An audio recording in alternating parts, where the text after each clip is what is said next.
ഡ്രസ്സിടാത്ത അച്ഛനെ എല്ലാവർക്കും അറിയാലോ.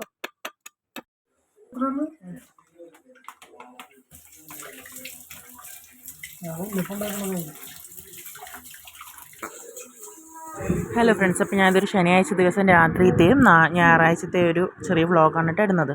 ഒരു ശനിയാഴ്ച ദിവസം രാത്രിയാണ് ഞങ്ങൾ ഈ അച്ചപ്പം ഉണ്ടാക്കുന്ന വീഡിയോ ഇടുന്നത് കേട്ടോ. ഒരു ശനിയാഴ്ച രാത്രി 10:30 കഴിഞ്ഞിട്ടുണ്ട് സമയം. ഈ സമയത്താണ് ഞങ്ങൾ അച്ചപ്പം ഉണ്ടാക്കുന്ന വീഡിയോ ഒക്കെ ഇടുന്നത്. അച്ചപ്പമൊക്കെ കഴിഞ്ഞിട്ട് ഇത് കുറച്ച് മുമ്പേ ഉള്ള വീഡിയോ ആണ്. ഞങ്ങളിങ്ങനെ പലഹാരം പെട്ടെന്ന് കഴിക്കാൻ തോന്നുമ്പോൾ അങ്ങനെ ഉണ്ടാക്കാറുണ്ട് കേട്ടോ. ഏട്ടനും ഉണ്ടാക്കും, ഞാൻ ഹെൽപ്പറായിട്ട് കൂടും. നമുക്ക് വേണ്ടത് നമുക്ക് തന്നെ വീട്ടിലുണ്ടാക്കി എടുക്കാമല്ലോ. പിന്നെ വേണ്ടവർ പറഞ്ഞാലും ഉണ്ടാക്കി തരാം കേട്ടോ. അതിനൊന്നും കമൻറ്റിൽ വന്ന് പറഞ്ഞോളൂ, അതിനൊന്നും ഒരു കുഴപ്പമില്ല. അപ്പോൾ അച്ചപ്പം ഉണ്ടാക്കുന്ന വീഡിയോ കണ്ടില്ല, ഞാൻ ചെറിയൊരു ഷോർട്ട് വീഡിയോ ആയിട്ട് ഞാൻ അപ്ലോഡ് ചെയ്തിട്ടുണ്ട്. അച്ചപ്പം ഉണ്ടാക്കുന്നത് എങ്ങനെയാണെന്ന് പറഞ്ഞിട്ട് ഞാൻ ഇങ്ങനെ അപ്ലോഡ് ചെയ്തിട്ടുണ്ട്. വേണ്ടവർ എൻ്റെ വീഡിയോ ഓപ്പൺ ചെയ്തിട്ട് ചാനൽ ഓപ്പൺ ചെയ്തിട്ട് അതിനകത്ത് പോയി കാണാൻ മറക്കരുത് കേട്ടോ. നമുക്ക് കുറേ അച്ചപ്പം നമുക്ക് കിട്ടിയിട്ടുണ്ടായിരുന്നു. കുറേ ഞങ്ങൾ കഴിച്ചു. കുറേ ചേച്ചിയുടെ വീട്ടിലേക്ക്, അതായത് ഏട്ടൻ്റെ പെങ്ങളുടെ വീട്ടിലേക്ക് കൊടുത്തയച്ചിട്ടുണ്ടായി. അങ്ങനെ അടിപൊളി അപ്പമായിട്ട് നമുക്ക് കിട്ടിയായിരുന്നു കേട്ടോ. ഇത് പുതിയതായിട്ട് വാങ്ങിയ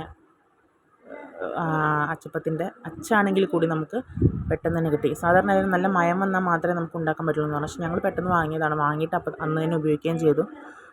അടിപൊളി നമുക്ക് അച്ചപ്പമൊക്കെ അടിപൊളി ടേസ്റ്റായിട്ട് കിട്ടിയിട്ടുണ്ട് കേട്ടോ. അപ്പോൾ പിന്നെ അത് കഴിഞ്ഞതിന് ശേഷം ഞങ്ങൾ പോർക്ക് വാങ്ങിച്ചിട്ടുണ്ടായിരുന്നു ശനിയാഴ്ച. അപ്പോൾ ശനിയാഴ്ച രാത്രി ഇച്ചിരി പോർക്ക് വെക്കാമെന്ന് വെച്ചാൽ എപ്പോഴും വെക്കുന്നതിൽ നിന്ന് വ്യത്യസ്തമായിട്ട് ഞാൻ സാധാരണ ഉപ്പുമുളക്, മസാലപ്പൊടി, മഞ്ഞൾപ്പൊടി, മസാലപ്പൊടി ഇതൊക്കെ വെച്ചിട്ട് ആ മസാലകൾ ചൂടാക്കിയിട്ട് പോർക്കിൽ പുരട്ടി വെക്കുകയാണ് ചെയ്തത് കേട്ടോ. അതിന് ശേഷം ഞാനത് കുക്കറിലിട്ടിട്ട് കുറച്ച് നേരം കഴിഞ്ഞപ്പോൾ വേവിച്ചെടുത്തു. എന്നിട്ട് ഞാൻ നമ്മുടെ സവാള, തക്കാളി, ഇഞ്ചി, വെളുത്തുള്ളി, കറിവേപ്പില ഇത്രയും സാധനങ്ങൾ മുറിച്ച് അരിഞ്ഞിട്ടതിന് ശേഷം ചെയ്തത് നെയ്യ് പ്രത്യേകം വേറെ ഒഴിക്കാതെ പോർക്ക് വെന്ത നെയ്യിൽ തന്നെ ഇട്ടിട്ട് വഴറ്റിയെടുത്തിട്ട് എല്ലാം കൂടി മിക്സാക്കി എടുക്കാൻ ചെയ്തത് പ്രത്യേക ടേസ്റ്റായിരുന്നു കേട്ടോ. അപ്പോൾ പിന്നെ അത് കഴിഞ്ഞ് അത് ഇന്ന് അടുത്ത ദിവസം ഞായറാഴ്ചത്തേക്ക് ഉണ്ടാക്കി വെച്ചതായിരുന്നു കേട്ടോ. പിന്നെയെന്ന് വെച്ചാൽ നമുക്ക് ഏട്ടൻ കുറച്ച് വാള മീനും കൂടി വാങ്ങിയിട്ടുണ്ടായിരുന്നു. അപ്പോൾ മീൻ മുറിച്ച് വെച്ച് നമ്മളൊന്നും ചെയ്തിട്ടുണ്ടായില്ല. പോർക്ക് ഓൾറെഡി ഇരിക്കുന്നുണ്ട്, മീനൊന്നും ചെയ്തിട്ടുണ്ടായില്ല. മുറിച്ചിട്ട് നമ്മൾ നന്നാക്കിയിട്ട് ഫ്രിഡ്ജിൽ കയറ്റിയാണ് കേട്ടോ ചെയ്തത്. പിന്നെ ഇത് കണ്ടില്ലേ, വാളയുടെ വായ കാണണം, പല്ല് കാണണം എന്നൊക്കെ പറഞ്ഞപ്പോൾ ഏട്ടൻ ഇങ്ങനെ കുട്ടികൾക്ക് കാണിച്ചു കൊടുക്കണം. അപ്പോൾ പിന്നെ ഞാനും അതിന് ചെറിയൊരു വീഡിയോ ഒക്കെ എടുത്തിട്ട് അപ്പോൾ അതൊക്കെ ചെയ്ത് കഴിഞ്ഞ് കുറച്ച് രാവിലെ ഒരു 10-11 മണിയാകുമ്പോൾ തന്നെ നമ്മുടെ ഐസുകാരം വന്നിട്ടുണ്ടായി. ഇതൊക്കെ നമുക്ക് നൊസ്റ്റാൾജിക് ഫീലാണല്ലേ. നമ്മൾ പണ്ട് ഇതൊക്കെ കഴിച്ചിട്ടുണ്ടാവില്ലേ, മുറ്റത്ത് കൂടി ഇങ്ങനെ ഐസ് വണ്ടിയൊക്കെ കൊണ്ടുവന്നിട്ട് ഇങ്ങനെ. അപ്പം ഞങ്ങളും കുറച്ച് വാങ്ങി കഴിച്ചു കേട്ടോ. ഞങ്ങളൊരു 3-4 വാങ്ങി ഫ്രിഡ്ജിലൊക്കെ വെച്ച് വാങ്ങി കഴിച്ചിട്ടുണ്ടായിരുന്നേ. അപ്പോൾ അതൊക്കെ കഴിഞ്ഞ് അന്ന് തന്നെ ഞങ്ങൾക്ക് വീട് പണി 2 ദിവസം നമ്മൾ മുറ്റത്ത് ഷീറ്റ് ഇടുന്നുണ്ടായിരുന്നു. അപ്പം അന്നത്തോടു കൂടി ഷീറ്റുകളൊക്കെ കഴിഞ്ഞുണ്ടായി. 2 ദിവസത്തെ പണി ഏകദേശം ഉണ്ടായി. അപ്പോൾ ഞാനത് ജസ്റ്റ് പിന്നെ കാണിച്ചു തരാം കേട്ടോ. അപ്പോൾ പണികളൊക്കെ ഒരുവിധം കഴിഞ്ഞതിന് ശേഷം പിന്നെ ഇത് ഞായറാഴ്ച രാവിലെ 1 മണിക്കൂർ 1.5 മണിക്കൂർ നേരത്തെ പണി ഉണ്ടായിരുന്നു. അത് കഴിഞ്ഞപ്പോൾ പിന്നെ അവർ പോയി നമ്മുടെ ഷീറ്റൊക്കെ ഇട്ട് കഴിഞ്ഞതിന് പിന്നെ ഞങ്ങൾ മുറ്റമൊക്കെ ഒന്ന് ഒതുക്കി വെക്കാമെന്ന് വിചാരിച്ചു. അപ്പോൾ അവിടെ കുറേ വാഴത്തൈയും കാര്യങ്ങളൊക്കെ ഉണ്ടായിരുന്നു. അപ്പോൾ അതൊക്കെ മാറ്റി മുറ്റം നല്ല ലെവലാക്കി നല്ല ക്ലീനാക്കിയിട്ട് നമ്മുടെ മുറ്റത്തിരിക്കുന്ന മുറ്റത്തിരിക്കുന്ന ചെടികൾ കൊണ്ടുവന്ന് അടുക്കള മുറ്റത്ത് ലെവലാക്കി വെച്ചിട്ടുണ്ട് കേട്ടോ. ഇത്രയൊക്കെ ചെടികളെ ഞങ്ങളുടെ കയ്യിലുള്ളൂ. അപ്പോൾ അതൊക്കെ പിന്നെ മോള് വന്നിട്ട് ചെടി നനയ്ക്കുന്നുണ്ട്. അവളാണ് അധികം ചെടി നനയ്ക്കുന്ന ആൾ. ഇഷ്ടമാണ് ഇങ്ങനത്തെ പണികളൊക്കെ ചെയ്യാൻ വേണ്ടി. അപ്പോൾ ചെടിയൊക്കെ നനയ്ക്കുന്നുണ്ട്. അപ്പം ഞങ്ങൾ അങ്ങനെയുള്ള അല്ലറ ചില്ലറ കുറച്ച് മുറ്റം വൃത്തിയാക്കലും തൂക്കലും പരിപാടികളൊക്കെ ചെയ്തിട്ട് നിൽക്കുമായിരുന്നു. അപ്പോൾ അതിന് ശേഷം പിന്നെ ഏട്ടന് വീടിന് പുറത്ത് കുറച്ച് സ്ഥലം വൃത്തിയാക്കാണ്ടെന്നിട്ട് ഏട്ടൻ അങ്ങോട്ട് പോയി. അപ്പോഴത്തേക്ക് നമ്മളിവിടെ ഞാൻ അടുക്കളയിൽ നിന്ന് ചായയൊക്കെ ഉണ്ടാക്കണ്ടായിരുന്നു കേട്ടോ. ഞാൻ വെറും വീഡിയോ എടുക്കുമെന്ന് വിചാരിക്കരുത്, അതിൻ്റെ ഇടയിൽ കൂടെ എൻ്റെ ജോലികൾ നടക്കുന്നുണ്ടേ. അപ്പോൾ അവളുടെ 2 ഫോട്ടോ അവളെടുക്കാൻ പറഞ്ഞിട്ടുണ്ടായിരുന്നു മോൾ. അപ്പോൾ ഞാനത് ഇതിൻ്റെ കൂടെ ആഡ് ചെയ്യുന്നുണ്ട് കേട്ടോ. അങ്ങനെ പിന്നെ ഇതിപ്പോൾ പറയുന്നത് വെച്ചാൽ എൻ്റെ അമ്മയുടെ ചാനൽ എല്ലാവരും കാണണം, എല്ലാവരും അമ്മയുടെ ചാനൽ ലൈക്കും കമൻറ്റും സബ്സ്ക്രൈബും ചെയ്യണം എന്നൊക്കെ പറഞ്ഞിട്ട് ഇങ്ങനെ നിൽക്കുവാണ്. അത് കഴിഞ്ഞപ്പം പിന്നെ ഏട്ടൻ ബാറ്റ് ഉണ്ടാക്കുന്ന പണിയിലേക്ക് തിരിഞ്ഞു. നമ്മൾ വീട് പണിക്ക് വേണ്ടി മരം അറുത്ത് കൊണ്ടുവന്ന് ബാക്കിയൊക്കെ ഇരിക്കുന്നുണ്ടായിരുന്നേ. അപ്പോൾ അതുകൊണ്ടാണ് ഏട്ടൻ ഇപ്പം ബാറ്റ് ഉണ്ടാക്കുന്നത്. നല്ല പ്രൊഫഷണൽ ടച്ചുള്ള ബാറ്റ് തന്നെയായിരുന്നു കേട്ടോ. നന്നായിരുന്നു ബാറ്റ് ഉണ്ടാക്കിയത്. അപ്പോൾ ഏട്ടൻ നല്ല രീതിയിൽ നമുക്ക് പണ്ട് എനിക്ക് ഓർമ്മയുണ്ട് എൻ്റെ വീട്ടിൽ ഏട്ടനൊക്കെ എൻ്റെ ബ്രദറൊക്കെ ഉണ്ടാക്കിയിട്ടൊക്കെ ഉണ്ടായിരുന്നു. ഇപ്പോൾ പിന്നെ കുട്ടികൾക്ക് മൊബൈൽ TV ഒക്കെ മതിയല്ലോ. പക്ഷേ ഇതിപ്പോൾ കുട്ടികൾ കളിക്കാൻ കൂടാറുണ്ട് കേട്ടോ. മുമ്പത്തെ വീഡിയോയിലൊക്കെ പറഞ്ഞു ക്രിക്കറ്റ്, ക്യാരംസ്, ഷട്ടിൽ ബാറ്റൊക്കെ കളിക്കാറുണ്ട്. അവരവിടെ നമുക്ക് കളിക്കാമെന്ന് പറഞ്ഞ് നിൽക്കുകയായിരുന്നു ബാറ്റൊക്കെ. അപ്പോൾ ഞാൻ പറഞ്ഞു എൻ്റെ പണികളൊക്കെ തീർത്തിട്ട് വരാമെന്ന്. ഒരുവിധം പണികളൊക്കെ കഴിഞ്ഞു. പിന്നെ മുറ്റത്തുനിന്ന് അടിച്ചു വാരുന്ന വീഡിയോ ഒക്കെ ഞാൻ എടുത്തിട്ടുണ്ടായിരുന്നു. ഞാനെല്ലാം മോനെ കൊണ്ട് എടുപ്പിച്ചതാണ് കേട്ടോ.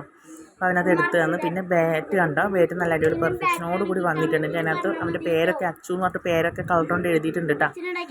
MRFൻ്റെ ബാറ്റ് എന്നൊക്കെ പറഞ്ഞ് വീഡിയോ ചെയ്യുന്നതാണ്. അങ്ങനെ പിന്നെ ഞാൻ അവരോട് കളിക്കാൻ വേണ്ടി കൂടി. ഞാനും ക്രിക്കറ്റ് കളിക്കണം. ഞാനും ഏട്ടൻ ബോൾ ചെയ്യുമ്പോൾ ഞാൻ ബാറ്റ് ചെയ്യണേ. അത്യാവശ്യം കളിച്ചു. പിന്നെ വെച്ചാൽ ഞങ്ങൾ ഇവിടുന്ന് ബാക്കിൽ വലിയ സ്ഥലമില്ല, സ്ഥലമുണ്ട്, വിറകും കാര്യങ്ങളൊക്കെ ഉണ്ട്, ഭയങ്കര കൺജസ്റ്റഡ് ആയിട്ട് ഇരിക്കുകയായിരുന്നു. എന്നാലും പിന്നെയും ഞങ്ങൾ ഒരുവിധം സ്ഥലമൊക്കെ ഉണ്ടാക്കിയിട്ട് ഞങ്ങൾ കളിച്ചു. പിന്നെ റോട്ടിൽ നിന്നാണ് കേട്ടോ ഞാനും മോനൊക്കെ ഷട്ടിൽ ബാറ്റ് കളിക്കുക. വണ്ടികൾ വരുമ്പം സൈഡിലേക്ക് മാറിയിരിക്കും, എന്നിട്ട് ഞങ്ങൾ റോട്ടിൽ നിന്ന് ഇങ്ങനെ കളിക്കും. അപ്പം അങ്ങനെ പിന്നെ ഞാനൊരു 6 അടിച്ചതിൻ്റെ സന്തോഷമാണ് ഇപ്പോൾ ഈ കാണുന്നത്. അങ്ങനെ ഞങ്ങൾ കുറച്ച് നേരം ക്രിക്കറ്റ് ബാറ്റും ബോളൊക്കെ കളിച്ചു. ഞാൻ ബാറ്റ് ചെയ്തു, ചേട്ടൻ ചെയ്തു, മോൻ ചെയ്തു. അപ്പം മോളപ്പുറത്തുണ്ട് കേട്ടോ, അവൾ ചെടിയുടെ കാര്യങ്ങളൊക്കെ നോക്കിയും നനയ്ക്കുക അങ്ങനത്തെ ഓരോ കാര്യങ്ങളൊക്കെ ചെയ്യണേ.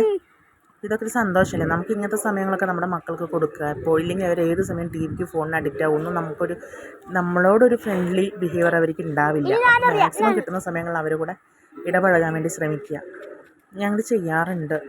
പക്ഷേ എന്താ പറയുക, ചില സമയങ്ങളിൽ നമുക്ക് അവസരം കിട്ടാറില്ല, അത് ശരിയാണ്. എന്നാലും കിട്ടുന്ന സമയങ്ങളിൽ ഞങ്ങൾ ഒരുമിച്ച് അവർ കൂടെ സ്പെൻഡ് ചെയ്യാറുണ്ട് കേട്ടോ. പിന്നെ അത് കഴിഞ്ഞ് വീഡിയോ ഒക്കെ വെച്ചു. ഏകദേശം വീഡിയോ സെറ്റാക്കിയിട്ട് ഞാൻ ചെടി നനയ്ക്കുന്നത് ഒന്നുകൂടെ അവൾ നനച്ചിട്ടൊന്ന് ശരിയായതുപോലെ ഇല്ല, എന്നാലും ചെയ്തു. അവളുടെ സന്തോഷത്തിനുള്ളിൽ ചെയ്തു. അപ്പം ഞാൻ പിന്നെ കുറച്ച് വെള്ളം ഇരിക്കുന്നുണ്ടപ്പം വെള്ളം ബാക്കി ബാലൻസ് വന്നപ്പോൾ അതെടുത്ത് ഞാനൊന്നുകൂടെ ചെടിക്കൊക്കെ നനച്ചു. പിന്നെ വീഡിയോ പിടിക്കുകയും ചെയ്തു കേട്ടോ. പിന്നെ അത് കഴിഞ്ഞ് പുറത്ത് തുണികളൊക്കെ ഉണ്ടായിരുന്നു രാവിലെ ഇട്ടത്, അപ്പോൾ അതൊക്കെ എടുത്ത് കൊണ്ടുവന്ന് തുണികളൊക്കെ എടുത്ത് അവിടെ വെച്ചിട്ടുണ്ട്. ഒരുവിധം പണികളൊക്കെ കഴിഞ്ഞ്, ഏകദേശം പണികളൊക്കെ കഴിഞ്ഞ്. എൻ്റെ കോലം കണ്ടാലും നോക്കണ്ട, കാരണം അത്രയും ടയേർഡായിപ്പോയി. പിന്നെ കുളിക്കണം, ഒരുവിധം പണികളെല്ലാം കഴിഞ്ഞ് കുളിക്കണം, മാറ്റണം, വിളക്ക് വെക്കണം, ഇതൊക്കെയായിരുന്നു കേട്ടോ ഇപ്പം പറഞ്ഞുകൊണ്ടിരുന്നത്. രാത്രിക്കുള്ള ഭക്ഷണം കറിയൊക്കെ ഞാൻ ഉണ്ടാക്കി വെച്ചിരുന്നു, പക്ഷേ രാത്രി ഞങ്ങൾ ഭക്ഷണം കഴിച്ചില്ല കേട്ടോ. അതെന്തുകൊണ്ടാണെന്ന് വെച്ചാൽ അമ്മ ഒരുപാട് മാങ്ങ കൊണ്ടായിരുന്നു പണിസ്ഥലത്ത് നിന്ന്. കുറേ ദിവസങ്ങളായി ഇത് കിട്ടുന്നുണ്ട്. ഏറ്റവും കൂടുതൽ മാങ്ങ ചിലപ്പോൾ കഴിച്ചത് ഞങ്ങളായിരിക്കും.